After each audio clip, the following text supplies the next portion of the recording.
Hello, everyone, and welcome to episode 12 of True Crime All the Time Unsolved. I'm Mike Ferguson, and with me, as always, is my partner in True Crime, Mike Gibson. Gibby, what's the word, man? Hey, man, I'm doing well. Friday night, we just got done recording True Crime All the Time. What are you, an FM DJ? You're like, True Crime All the Time. But speaking of that, if you're right now, you're listening to True Crime All the Time Unsolved.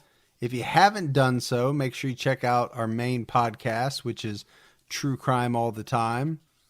We just recorded an episode. It will drop Sunday on Robert Pickton, infamous Canadian serial killer. Pork Chop Rob. Pork Chop Rob, they call him. So you don't want to miss that because that guy he's out there, man. Disturbing. Yeah, no doubt about it.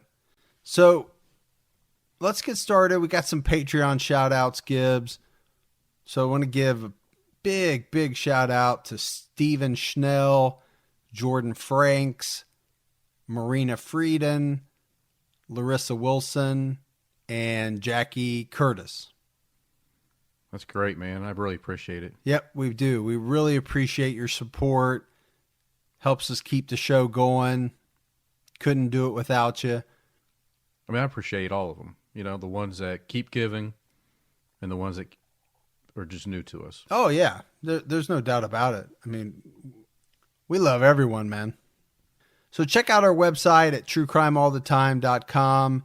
You find our contact information. That way, if you want to send us an email, voicemail, touch base with us on Twitter, Facebook, Instagram, it's all out there.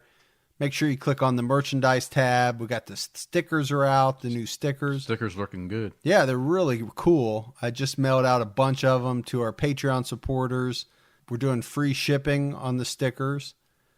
I think my favorite's the coffee mugs, but... Yeah, I do like the coffee mugs. Now, you know Storm likes a tumbler. Yeah. She's drinking out of that tumbler, man. So if you want to help support us on Patreon, go to patreon.com/truecrimeallthetime. If you love the show, please make sure you go out, rate, review us on iTunes or whichever Android app you use to access the show.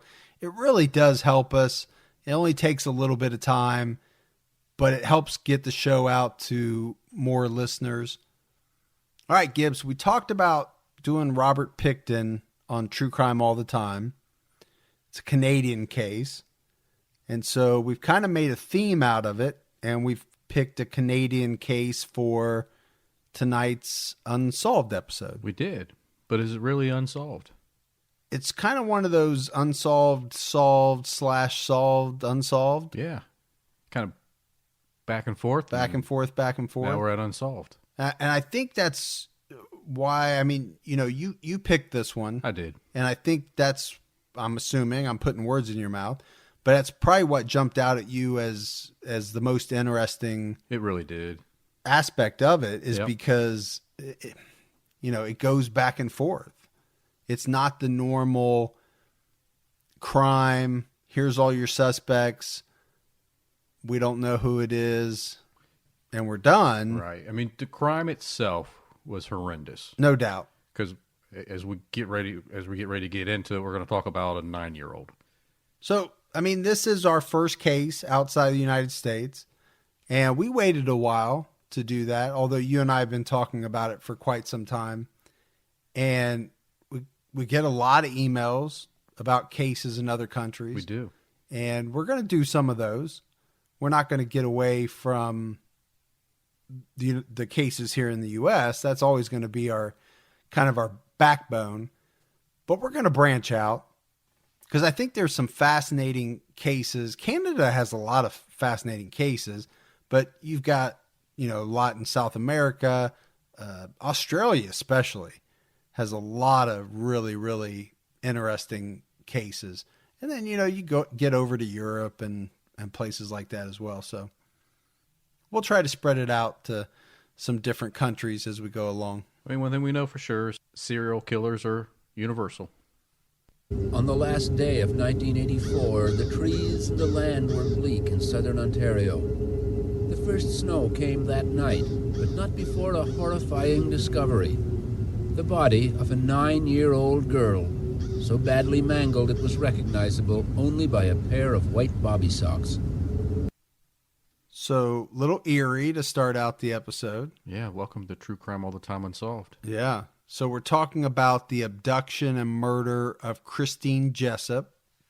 So, Christine Jessop was born November 29th, 1974. Now, she was born with a condition called Williams syndrome, and she would eventually outgrow it, as I understand, Gibbs. But part of that syndrome makes it hard for people to gain weight, I think. That's correct. And Christine was at 4'9" when she was in the 4th grade. She only weighed 40 pounds. So she was just a tiny, tiny little thing.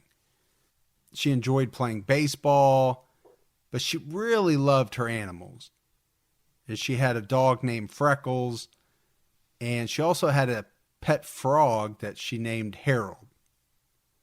And by all accounts, and I mean every single account, she was a super sweet girl. And actually, one of the things I read about the Williams syndrome is that it can actually cause people to be overly friendly, very, have a excessive social personality. But also, and this may tie into what we're going to talk about, it was said about Williams syndrome that people that have that, they're typically unafraid of strangers. And they can even show a greater interest in contact with adults than with people even their own age. So again, I don't know. I'm kind of foreshadowing here, and I'm kind of making some assumptions, but that was part of what the research turned up. So the fact that she did have Williams syndrome and she was very friendly, did that have anything to do with what we're about to talk about? We'll discuss it as we get into it. Yeah, and I think it might have. So she lived in Queensville, Ontario, which is just north of Toronto. And I guess from there, we have to get to October 3rd, 1984, because it's about 3:50 p.m. Christine gets off her school bus. She picked up the family's mail at the end of the driveway, and she went into her home. Now, it was said that she had just got this plastic recorder. I'm sure you probably had one. I did. I remember it well. I remember playing Hot Cross Buns or whatever it was. I played something cooler, but okay. Okay. You were probably like a sweet jazz musician on yours. I was kind of like Will Ferrell. More like Kenny G. Kenny G. So, but again, Christine, she was very, very excited about this recorder, and she'd just gotten it that day at school. And when she got home, she was all by herself. Nobody was home. Her dad, Bob, was actually serving time in a correctional facility. And her mom, Janet, and her brother, Kenny, were out running errands. So she was all by herself at the house. So it wasn't very long after she got home from school that she walked to the corner convenience store. And it wasn't that far from her house. And she went down there to buy a pack of bubble gum. So Christine had a friend named Leslie. And Leslie would sometime later on say that the two of them were supposed to meet at the park at 4:15. I guess they both had some Cabbage Patch dolls that they were planning to play with at the park. And Leslie got there between 4 and 4:30, and she never saw Christine. Now, I think this part is a little controversial because later in life, a reporter would talk to Leslie, and Leslie basically contradicts that. and says that the two had never planned to meet at the park. And in actuality, they weren't even speaking at that point. Maybe they got in a fight that week or something like that. And to that point, even Christine's mom has said that the Cabbage Patch doll never even left the house. It was actually laying up on Christine's bed. So if she was going to meet Leslie to have a play date with the Cabbage Patch kids, it wasn't happening because she didn't even take the doll with her. She was also seen by Robert Atkinson around 4 o'clock that day. She was at the corner of the park, and Robert would say that he saw her standing there with her recorder in her hand and also standing there talking to an older boy with longer hair. Now, later into some of the investigations, years down, the police will actually come back to Robert and, in a way, convince him that what he really saw was her talking to another female. And we'll get more into that down the road here. Well, yeah, so it'll be apparent as to why the police don't want anyone to think that there was a chance that Christine was with another boy, right? As we start talking about suspects and Exactly. and all that, but we got to preface it. Now, you talked about timing. So somebody saw her at the convenience store around 4. Could have been right. She could have got her gum real quick, been at the park around 4 or this corner.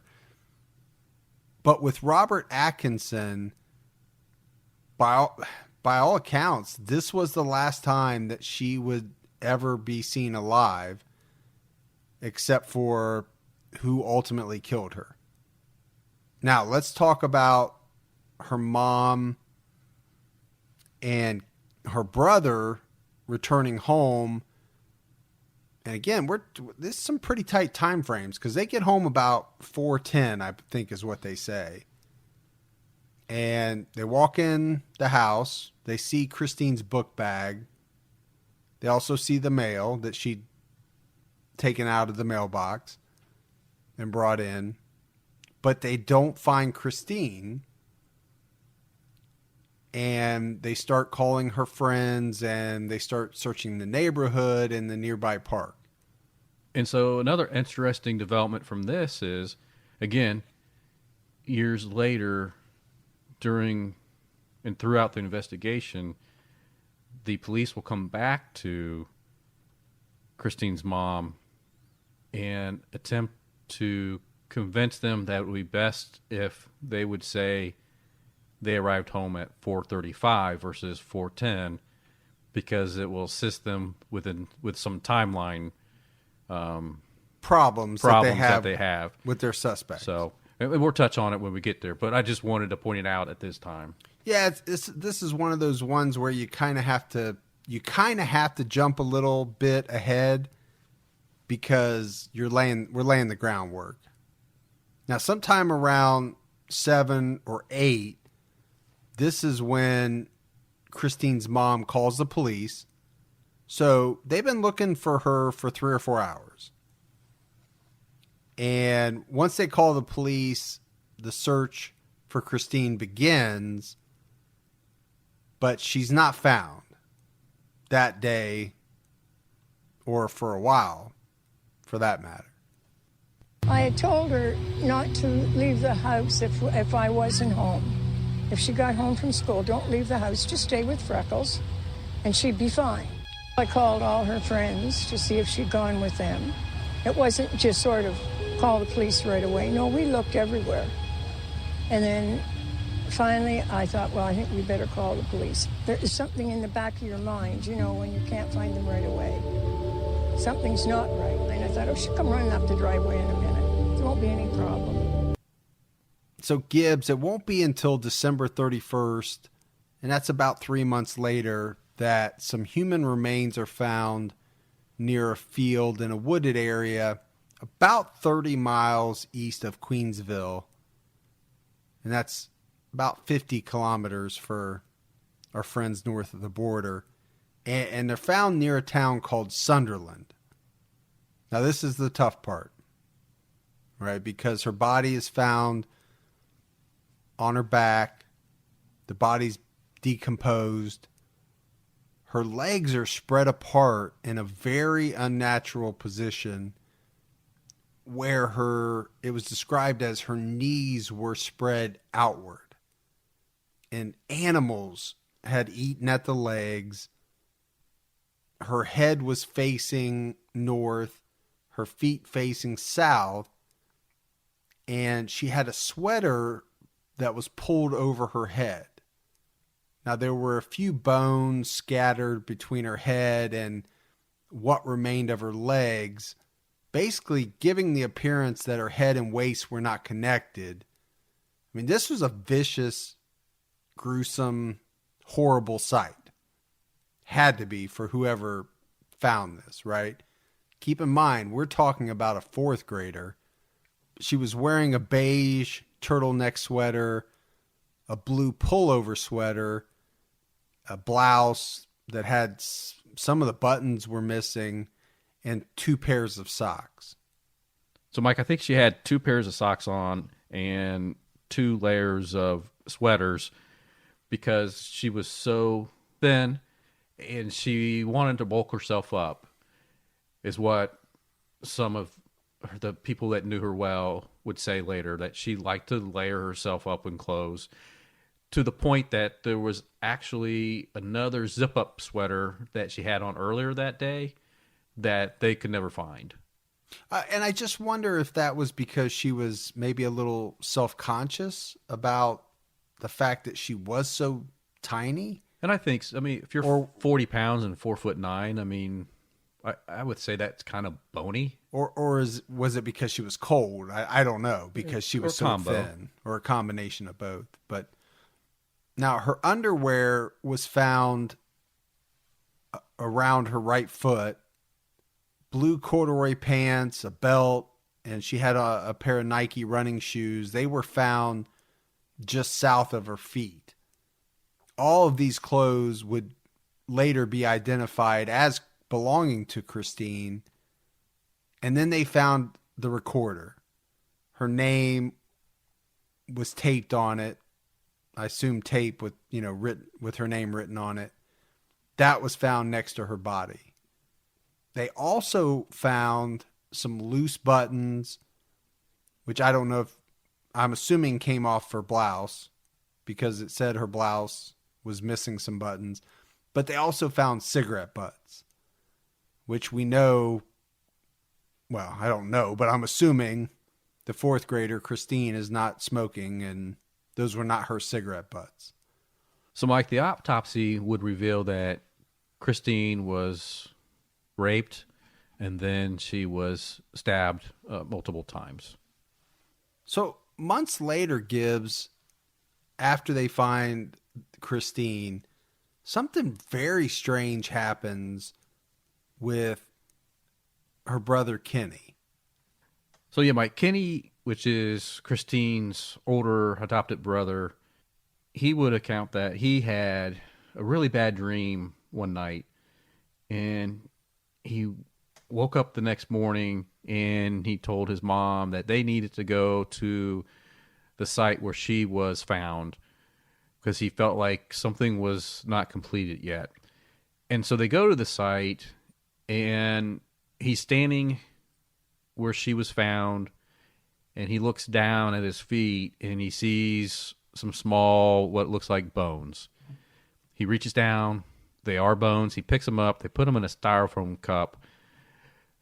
They take him to the nearest police station and hand him over to the police. And now the strange thing about this was the police take the bones, but they don't do anything with them for almost 5 years. Yeah, so to me, Gibbs, I mean, that's very strange. It is strange. I mean, based on a dream or something like that, you feel the need to go to the murder site. Well, I guess I don't know it was the murder site, but where her body was ultimately found. And when you get there, you happen to find bones. And this is after the police have done the forensics. Oh, they scoured every inch of that. It's so strange. It is strange. It's strange to actually be standing. I mean, to get there and find them right away. Right? Not like you had to search through some tall grass or bushes, but you were standing there, look down, and there's some bones. And also very strange that you, as the family of a murdered little girl, would bring in bones to the police station and the police don't do anything with them? Yeah, I thought that was odd too. Now, keep in mind, it is 1984. So I'm not sure about where DNA is at that point, but I know it's in its real infancy, if it's even around. And remember, her body was already buried at this point too. Right. So maybe that makes a little more sense. But either way, the one thing we know is that at this point in time, the community pressure is ramping up big time. And basically, they want somebody to pay for this crime. And you and I have talked about this before. The outcry from the community is unbelievable when you're talking about a little child. It just is. So the police are investigating, and they're just not turning up much at all in the way of useful evidence. So one of the things that I think is very important in this case is that you have multiple police agencies working it. And what is said is that there's a lot of jealousy and a lot of poor communication between these different agencies, which we see in a lot of cases, right? Turf wars and jurisdictional bureaucracy, stuff like that. Something that added to the problems that the police had is that these agencies, I mean, they didn't have a lot of experience with this type of stuff. And that added all kinds of pressure to this homicide case, because I just imagine that where this took place, there wasn't a lot of homicides. At the same time, it was said that, you know, the investigators on the case, they didn't keep their, I guess, with like an emotional distance from the family. I mean, they were having ongoing discussions with Christine's parents about who they thought the suspects were, other, you know, aspects of the case. It was almost like they had no idea that these kind of discussions could ultimately jeopardize the memory and later testimony of the parents. And Gibby, I think you touched on it earlier. One of the examples of this is where the investigators kind of persuaded the family to reconsider the time that they had arrived home the day that Christine disappeared. You know, originally they had said 4:10, and the cops or the police kind of wanted them to be more in the 4:30 range. And that would, like we said, it basically changed the window of opportunity for suspects, and in particular, a very certain suspect. So there were a couple of other young female victims that disappeared, you know, around that time. I mean, different years, but close, right? And around that area. You have Sharon Keenan. She was 9 as well. Last seen January 23rd, 1983. Her body would be found 10 days later, stuffed in a refrigerator in a nearby rooming house. She'd been sexually assaulted, then murdered. So they had a suspect in that case, and they knew his name and everything, but they just couldn't find him. Then you had Allison Parrott. She was 11. Her body was found July 25th, 1986 in a wooded area of Kings Mill Park. Then you had Nicole Morin, 8 years old. She was last seen on July 30th, 1985, and she's never been found. And I think the interesting thing about Nicole is that Christine's mom will later say that she actually had a dream, and in the dream, Christine and Nicole were at her house holding hands, to the point that after she had the dream, she reached out to Nicole's mom to let her know that she had this dream and just share a moment with her. You know, two moms both no longer having their daughters, but she had this dream, and she thought it was important to reach out to Nicole's mom. But they didn't know each other. They didn't know each other. Oh, okay. All right, Gibbs, we got to get into some suspects, right? We always like to talk about suspects, and we'll say up front, you know, all these suspects are named in different places, but we'll go ahead and say, you know, that everything is alleged. So the first one we need to talk about is a man named Hector Drummond, and he was actually a family friend of the Jessops, to the point where they actually called him Uncle. Yeah, he was around Christine's mom when she was younger, and just was involved with the family. Supposedly he was a very wealthy single man. Well, and it was said that he was just kind of a strange old guy, to the point where he liked wearing women's clothes.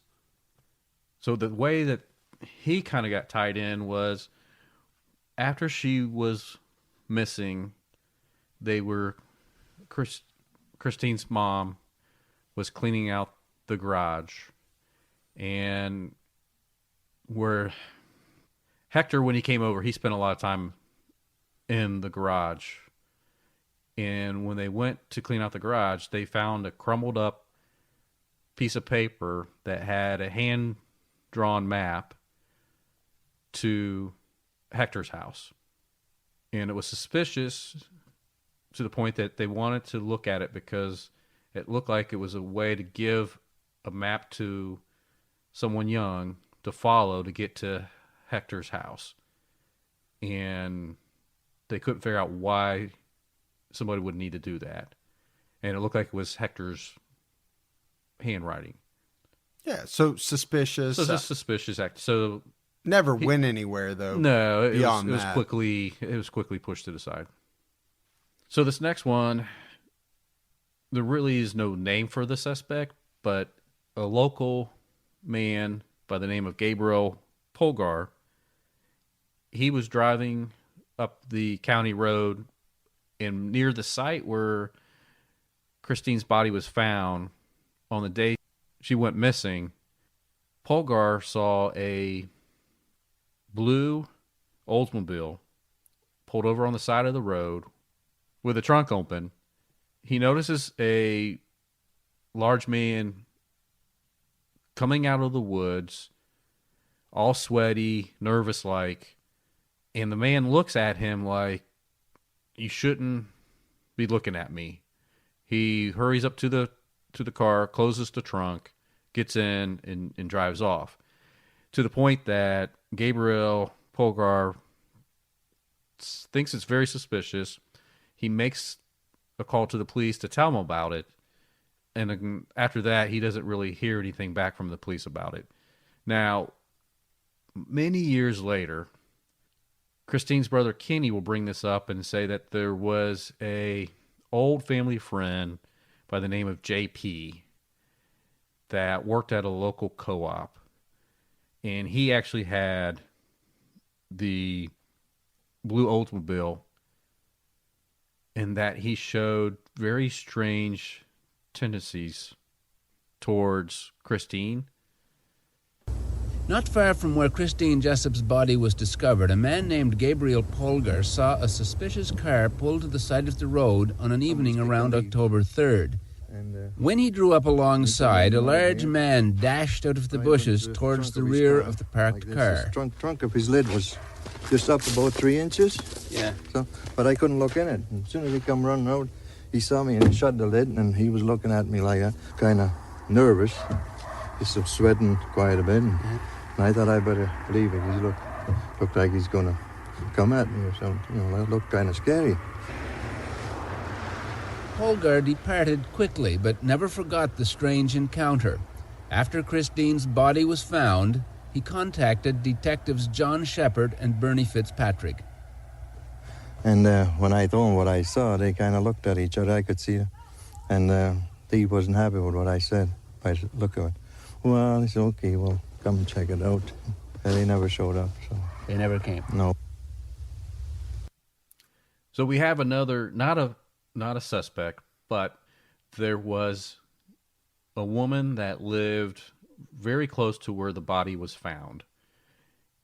And she recalls on the night of Christine missing, late that evening, she heard a little girl scream out, "Help, help." And then about a half an hour later, she screams out, "Please don't." And she recalls this perfectly. Now, later, the police will attempt to reenact this to see if they can hear someone screaming from the murder site to where she lived. And they tried it many different times of the day. And they say they can't hear anything. But this woman swears up and down that she heard this. She knows she did. And she doesn't know why the police say that they cannot hear it. But maybe we do, right? Because we're starting to see a pattern develop here. If you listen to Gabriel Polgar, he says that the police are not happy when he tells them what he saw. I agree with that, yeah. Now, the police are not happy. I don't know if happy is the word, but they're not thrilled about this woman because both of these things will ultimately go against what they believe. Is that fair to say, Gibbs? Oh, that's really fair to say. Yeah, I mean, we're heading in that direction, but now the next one is a little sensitive. I would say so.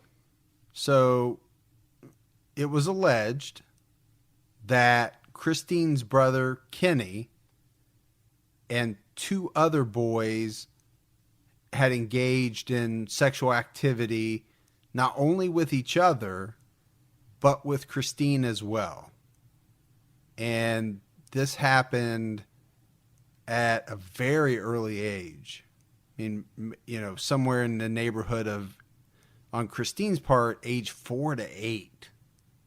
Now, it was said that once Kenny realized, now he was young too. He was 7, right? He was 3 years older than her, I believe. Right. So he was 7 to 11 during this time period. But it was said that once he realized that what they had been doing was wrong, he told everybody involved that, hey, this is wrong. We can't do this. And it seemed to be that his friend and his friend's older brother, the two other kids involved, the older brother was more the instigator in all this because he was, I want to say 3.5, 4 years older than Kenny. So he was the one that kept it going and tried to keep it going. And even after Kenny said, no more, this is wrong, you know, this older brother of his friend still tried to see if he could have Christine continue. But, you know, we know from Kenny's account that allegedly it was shut down. So the next suspect is Paul Wilson. He was around 17. He worked for an auto shop nearby. It was said that he carried a big knife, and 3 days after Christine's murder, he was seen hosing out the inside of his truck and using some industrial cleaner. Now, his boss called the police, but they took forever to show up, and when they did, they didn't do anything. They didn't take the vehicle. They didn't test the vehicle, which even the owner of the shop thought that was really strange that they didn't even take the time to do that. That was about 5 years later, they finally went back to try to investigate this. But really at this point, why? Because you don't have any evidence. He washed it out. So whatever he was doing, if he had any evidence at all, would have been gone. But they do end up eventually clearing him and moving on to another suspect. In 1984, Paul Wilson was 17. He lived for a while near where Christine Jessop's body was found. Around the time she disappeared, he was working for an auto shop in Newmarket, a short drive from Queensville. Several things started to click. He was carrying a big knife in his pocket all the time. His boss, George Fair, grew suspicious when he arrived at work 3 days after Christine went missing and saw what Wilson was doing. He was washing the truck, hosing the truck inside still. Inside? Inside of it, yeah. And he used the cleaner, the industrial cleaner. We showed them the truck and everything. They looked around and says, well, nothing looks, there's no blood inside and all that. And that was the end of it. So again, Gibbs, I think you have to call into question a little bit the police handling, right, of some of these things that we're talking about. Now, I don't know what evidence or what right they would have had to have searched his truck further, and that's a part that I don't know. Maybe they didn't have that ability. They didn't have enough Calls? Yeah, to do that. But, man, wouldn't you have liked to have tested it? Because you can hear his boss on the tape saying they looked in there, they didn't see anything. Well, yeah, because he'd already used a bunch of industrial cleaner, but you could easily do, either luminol or a swab to see if... Yeah, if they had that back then. Yeah, I think they definitely had luminol and stuff Yeah, well, I back think then. they would have. But I think it's really strange how nonchalant the police were about it. Well, and again, does that come from not caring, or does it come from lack of experience in a homicide investigation? I think I'm probably leaning towards the second part of that, just not having enough experience with those types of cases. That'll cause big time issues. There was another suspect named Tom Atkins. Now, his wife accused him of sexual abuse of a 5-year-old around that time that Christine went missing.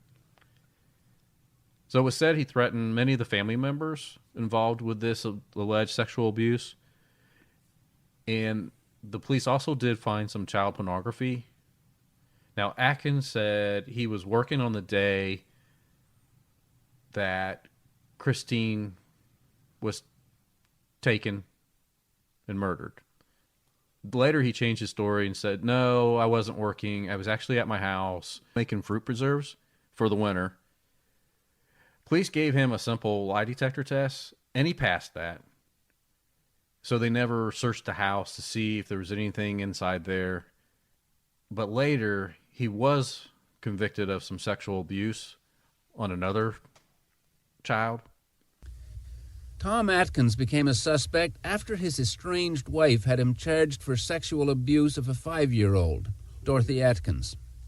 She was threatened with the rifle that he used to have, that if she told me that he would shoot me and her brother and her, and he used to carry a pocket knife with him constantly.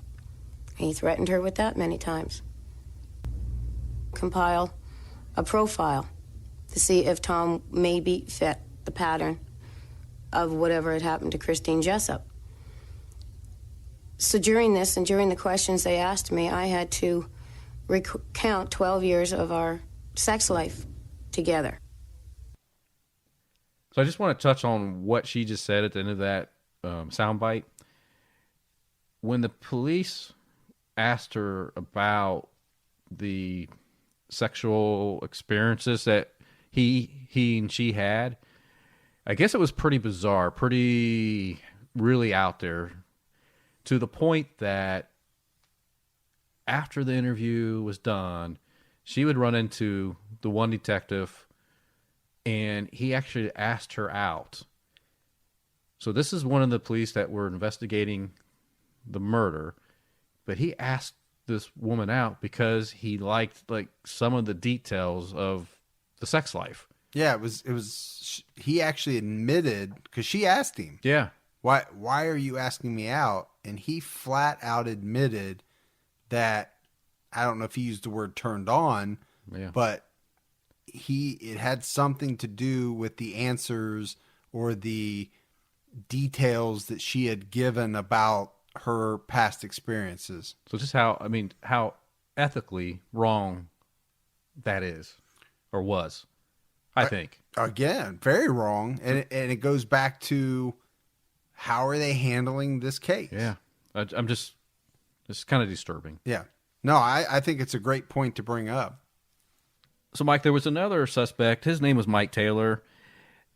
The police got wind of him because his probation officer contacted them and let them know that Mike had some sex issues with some kids.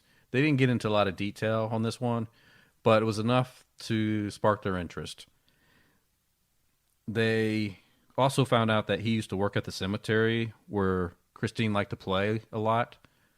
It was also known that he was kind of a rough kid in the neighborhood, and that allegedly he used drugs as well.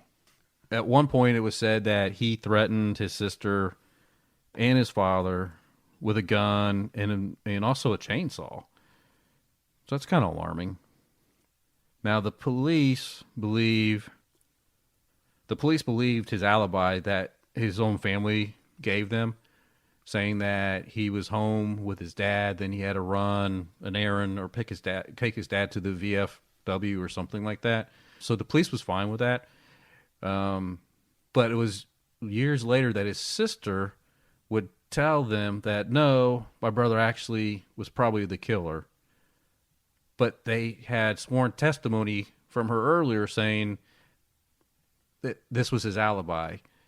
So the police had an issue with that, and basically they didn't bother following up with it any further. So she had recanted? Yes. Or she wanted to change her, not testimony, but she basically is no longer stating that alibi is true. Exactly. Okay. I want to make sure I understood, because that's pretty strong. Mm-hmm. Now, either you've really pissed off your sister, right, and she has an axe to grind against you, or she just now, as an older, more mature person, feels bad and is trying to set the record straight. But again, it doesn't really matter, Gibbs, because as we're going to see,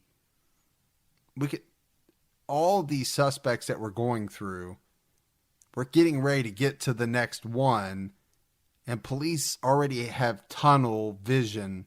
Absolutely. On the next suspect. Extreme focused.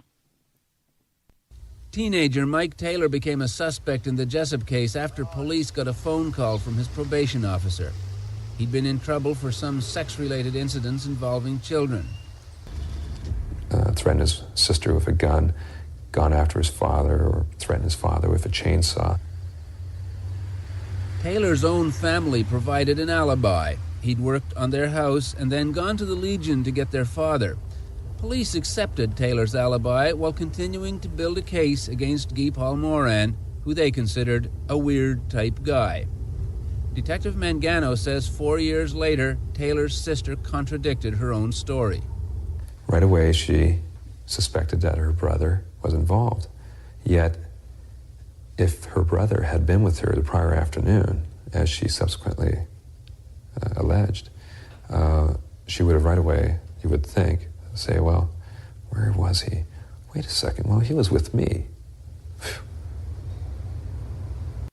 All right, Gibbs, so everything we've been talking about has been leading up to this.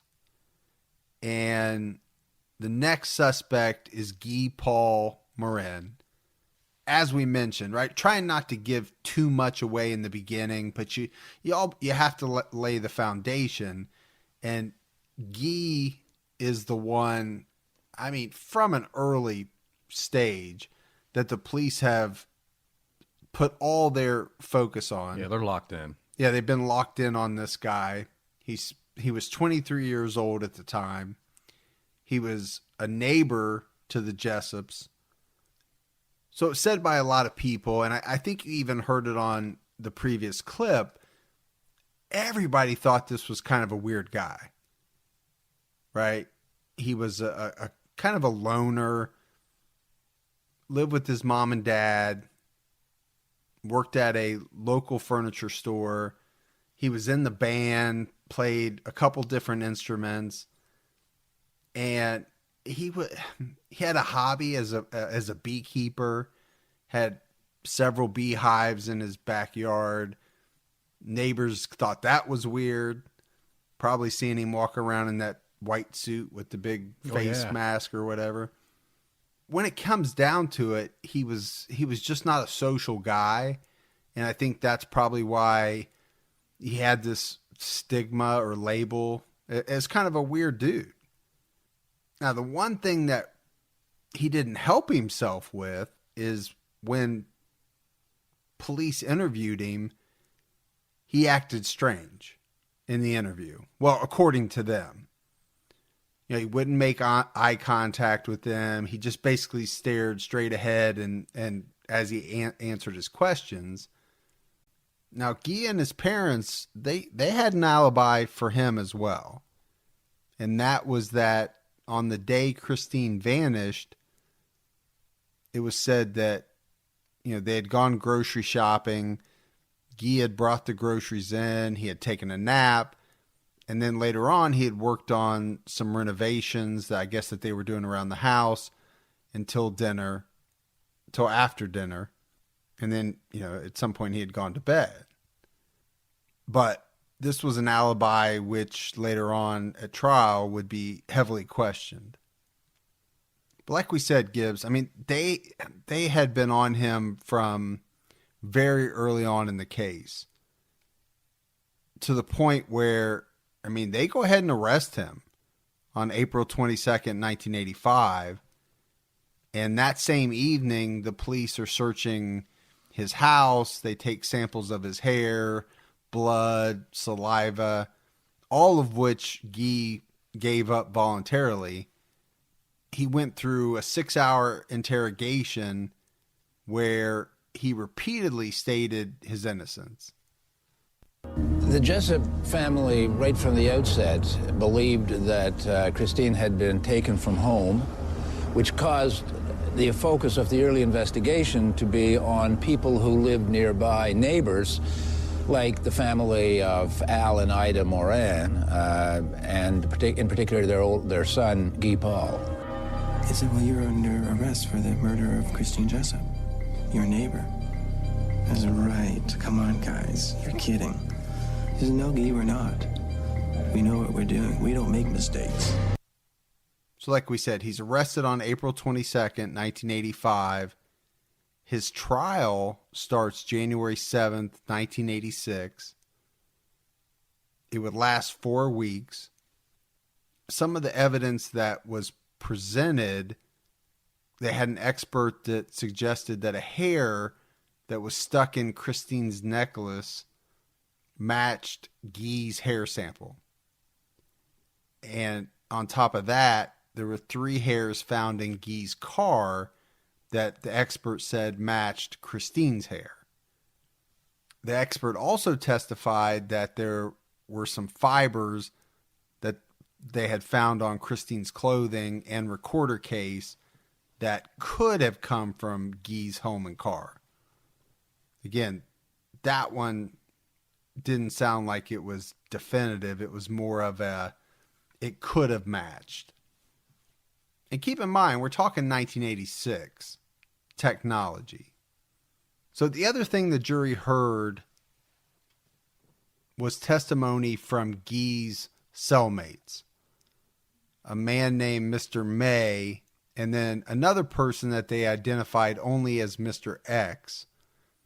Both of these individuals under oath stated that Guy had confessed to killing Christine while they were all incarcerated together prior to his trial. Another thing that was presented to the jury, and this part was really kind of strange to me, Gibbs, was that at some point while they were taping Guy, he was left alone. And he started saying red rum, red rum, red rum over and over. And anybody that's seen The Shining knows, you know, that's just a iconic scene from that movie where the little kid's like, red rum, red rum, red rum. I mean, it's murder spelled backwards. Mm-hmm. I just don't understand. And this is, it happened. I mean, they have it on tape. I just don't understand why he would say that. Yeah, I think that's the mystery on that one. That one's very, very strange. And he says he does not remember saying it. But again, like we said, it's on tape. Yeah, I mean, it's irrefutable. Yeah. And he even says, if I did say it, I apologize for even saying it, but I don't recall saying it. Yeah, my opinion is it has to be, that would have had to have been pretty powerful to the jury. Because, and I can't figure out why somebody would say that. I just can't do it. So one other piece of testimony came from a doctor that basically said Guy had what he called simple schizophrenia, but that he was not a sadistic psychopath, which the doctor said the killer had to have been. I know I'm not the killer. They can say all they want, but I know I'm not the killer.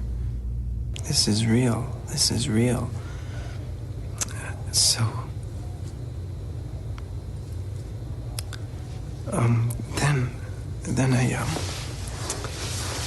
was brought into a small room. And there was that's the room I stayed in for all of 6.5 hours. In the room, there was a large blow-up of his fingerprint. The police told him it came from Christine's clothes. They are your fingerprints. They are on her clothing. And that's your fingerprint up there. And I said, it's impossible. I have never touched that child. Physically touched that child. The fingerprint was his, but it didn't come from Christine's clothes. It came from one of his clarinets. It was a tactic to get him to confess. And they said, look, just be easy on yourself and just let it out. It'll save your parents lots of dollars. It'll cost your parents within the 6-digit range. And how they were right about that. So, man, that's a shady tactic, if you ask me. Mm-hmm. And I know they have, you know, some wiggle room there about what they can do. And Yeah.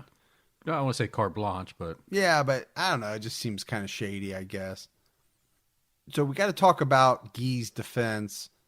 And one of the main things that came up was that it was impossible for Guy to have left work at the hour that was stamped on his time card and have gotten to Christine's house with enough time to commit the crime.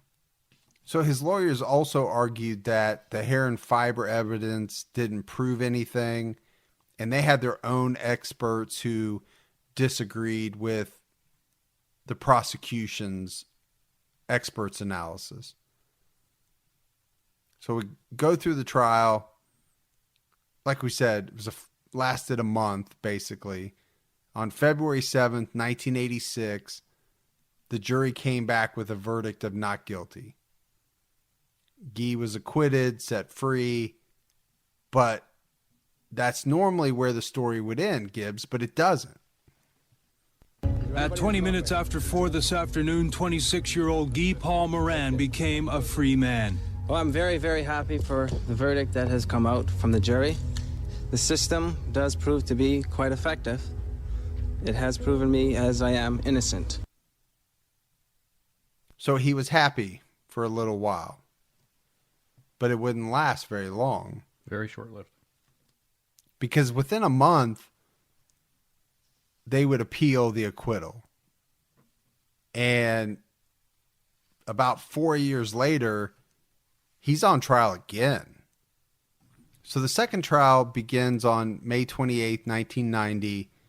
You got a new jury, basically hearing very similar evidence, though, about the hairs, the fibers, Guy's alleged confession to Mr. May and Mr. X.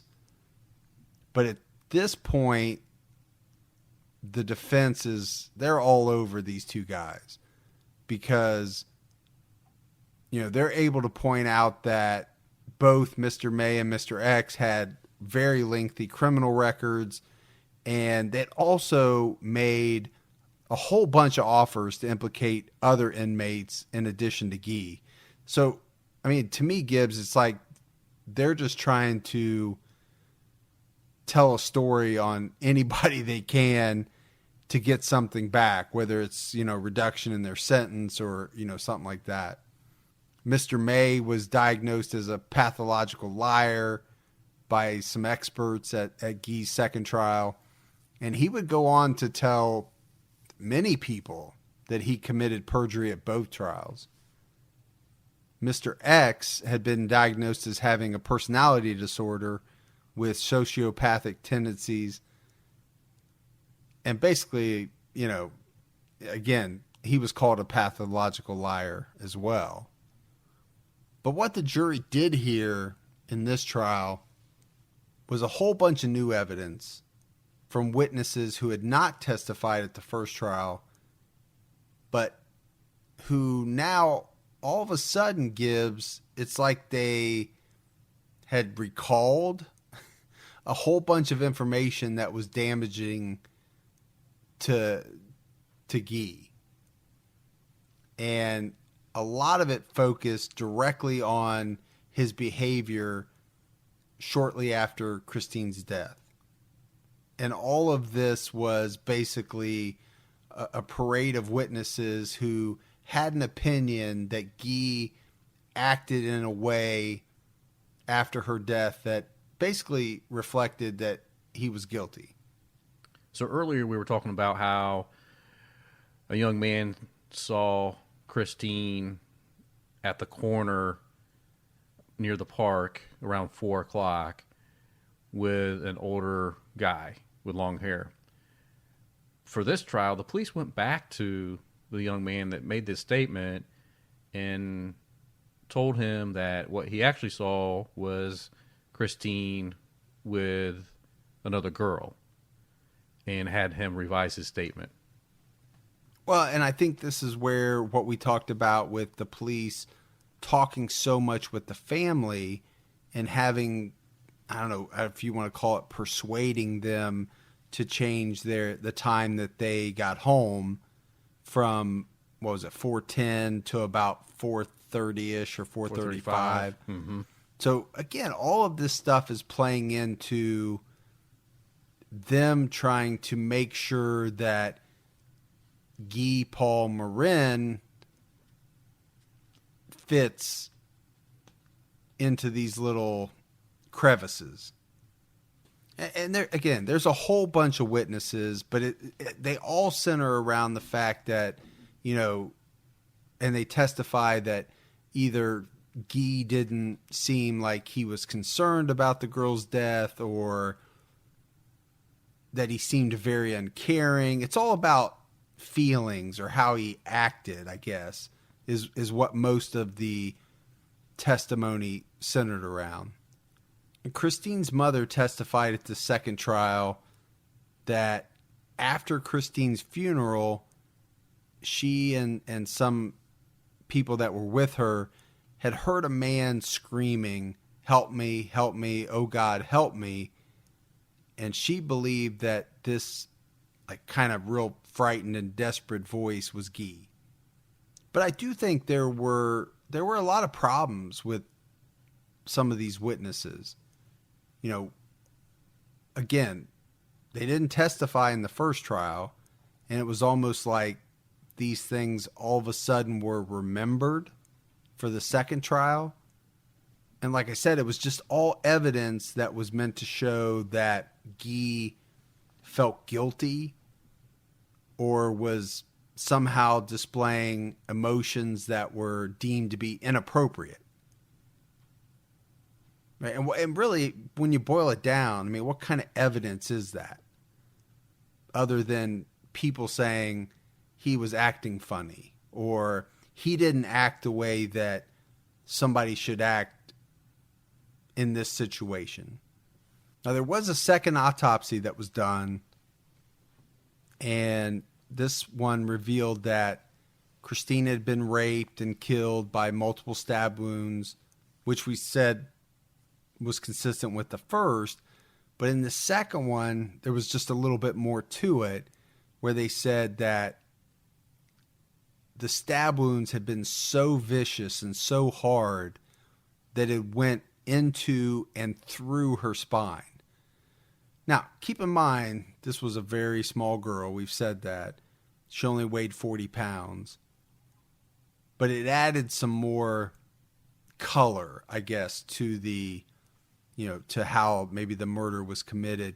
The other thing was that there was semen found on her underwear, and it was stated that it appeared that the killer had actually tried to sever her head and some other body parts, and that her face was beaten severely. Now, I don't know if this was in the first autopsy, but it was not in the research that you and I found. So I can't imagine that the person that did the first autopsy would not have seen this. So again, was it just that we didn't see it, or was it left out? Yeah. I don't know. And so they had to exhume the body for the second autopsy. Correct. The girl had been beaten in the face, multiple stab wounds, and then more mutilation, trying to take off the head. A knife wound so deep in the gut that it penetrated to the back of the vertebrae. It was very shocking. We had a whole new homicide on our case. So based on that, you know, it does sound to me like there were revelations that came out of this second autopsy that were not there in the first one. But regardless of all of this, on July 23rd, 1992, Guy Paul Morin was convicted at this second trial. He was sentenced to life in prison. And one thing that I thought was very strange, and that is that it was said that most convicted killers of children, once they got to prison, were segregated. Right? Because we know, and I think this is pretty universal, we know in the United States, it sounds like it's universal, if you go to prison for messing with children, either sexual abuse or, you know, killing a child, you're at the bottom of the totem pole, and somebody's coming after you.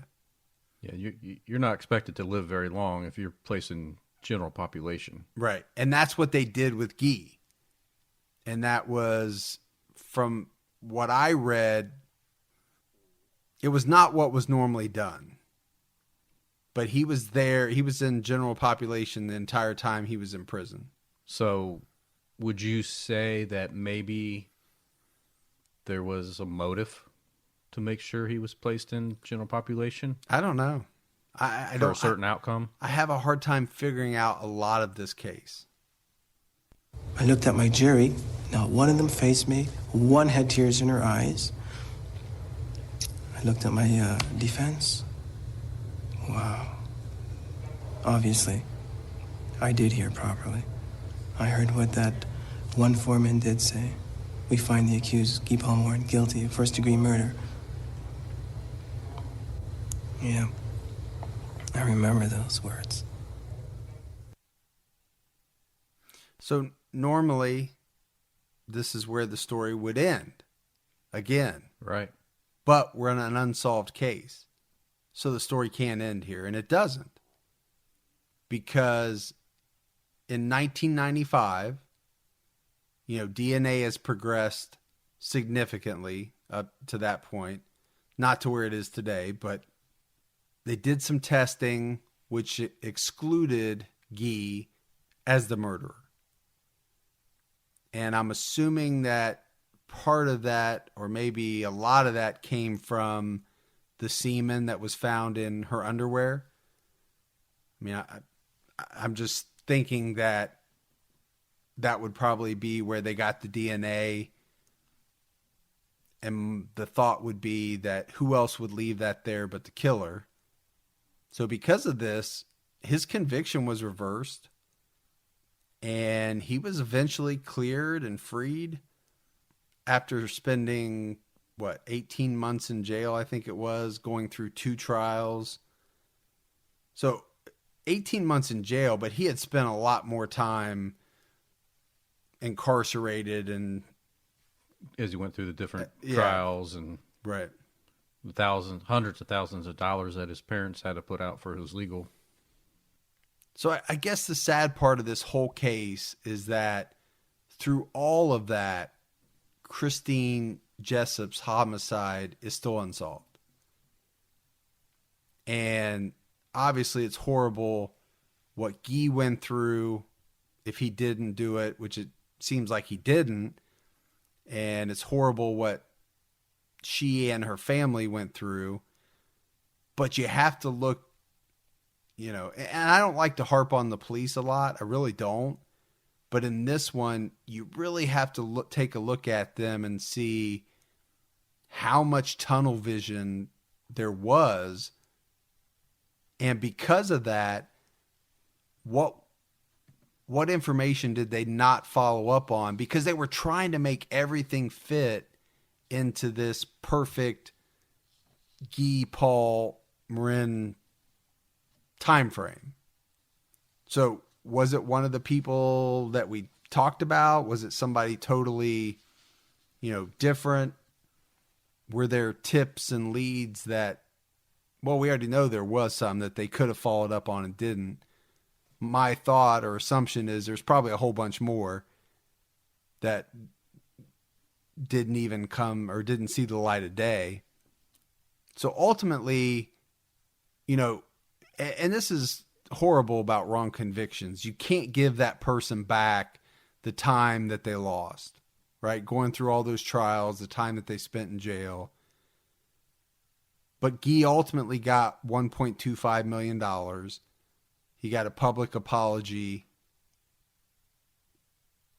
And he's been able to go on and live his life.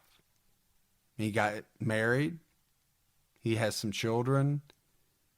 He actually produced a CD of his clarinet music. Biggest problem is we're 33 years on now.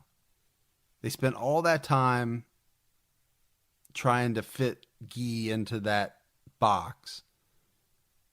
And 33 years later, how likely is it now that they're going to solve it? Much less likely than it was back then if they would have, not zeroed in on him so much. So Christine Jessop was buried in the Queensville Cemetery, and that's the one that I think you mentioned. That's where she liked to play, and it was right behind her home. Mm-hmm. And that Cabbage Patch doll that you mentioned as well, they buried that with her. So unfortunately, Gibbs, with this case, I think there were 2 really tragic events. Obviously, Christine Jessop, precious little 9-year-old, she lost her life. But then also you got to look at Guy Paul Morin is kind of a tragic figure in this too because of what he went through. Sure. And then you look at the Jessop family and think, because of how the police handled it, they may never get the closure that they need and deserve. That's basically how I'm looking at it. I agree. All right, so that was the case of Christine Jessop and also Guy Paul Morin. I mean, they're going to be linked. And it's a very famous Canadian case because of that. All right, Gibbs. So I'll end the show by playing a voicemail from one of our listeners. Hey, I'm just wanting to give a shout out to you guys. I'm going to donate. I'm a big true crime fan. I live just outside of Wichita. Just finished up BTK. Actually just found you guys yesterday. You're amazing. And I will keep listening. I install carpet, so I listen to podcasts 7-8 hours a day. So keep them coming. Thanks. Love it. Love that voicemail. Man, we need some more carpet installers. Absolutely. These guys could listen to a lot of podcasts in a day. Yeah. All right. Well, that's it for us. Another episode of True Crime All the Time Unsolved. So for Mike and Gibby, stay safe and keep your own time ticking.